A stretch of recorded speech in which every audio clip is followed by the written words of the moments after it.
Dans l'exercice numéro 4, montant d'une police d'assurance. Une compagnie d'assurance vend une police d'assurance incendie d'un plafond de 800 000 dirhams.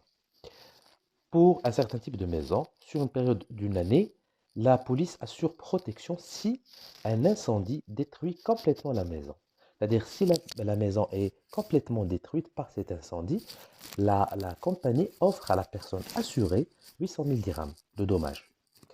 La compagnie estime que la probabilité qu'un tel événement se réalise, elle est de 0,0002. C'est-à-dire qu'elle estime que la probabilité qu'une maison soit incendiée, elle est de 0,0002. Alors, première question, si le montant de la cotisation à la police d'assurance est de 520 dirhams, calculez le gain espéré par police par la compagnie d'assurance. Et la deuxième question, si la compagnie table sur un gain espéré de 500 dirhams, par police, déterminer le montant de la cotisation. Dans la première question, on vous demande de calculer le gain espéré, c'est-à-dire l'espérance mathématique. Dans la deuxième question, on vous donne l'espérance mathématique et on vous demande de calculer ce prix, ce montant que la compagnie devrait, si vous voulez, faire payer par ses clients. Voilà. Donc ici, encore une fois, il faut désigner notre variable aléatoire. À partir de la question, il est très simple. On peut désigner notre variable aléatoire x par le gain, comme l'exercice précédent, le gain par police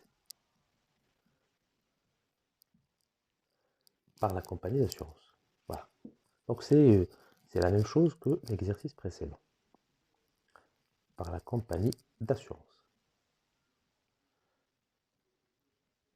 Encore une fois, dans cet exercice, on réfléchit aux deux situations. Si la personne est incendiée, pardon, la maison est incendiée, ce gain-là, il n'est plus gain, c'est une perte. Combien? 800 000 dirhams. Moins, bien sûr, les frais de cotisation. Si par contre la maison n'est pas incendiée, alors la compagnie va gagner de l'argent, ça sera un gain, et ça va être quoi? Ça va être tout simplement le montant de la cotisation qui, pour la première question, de 520 dirhams.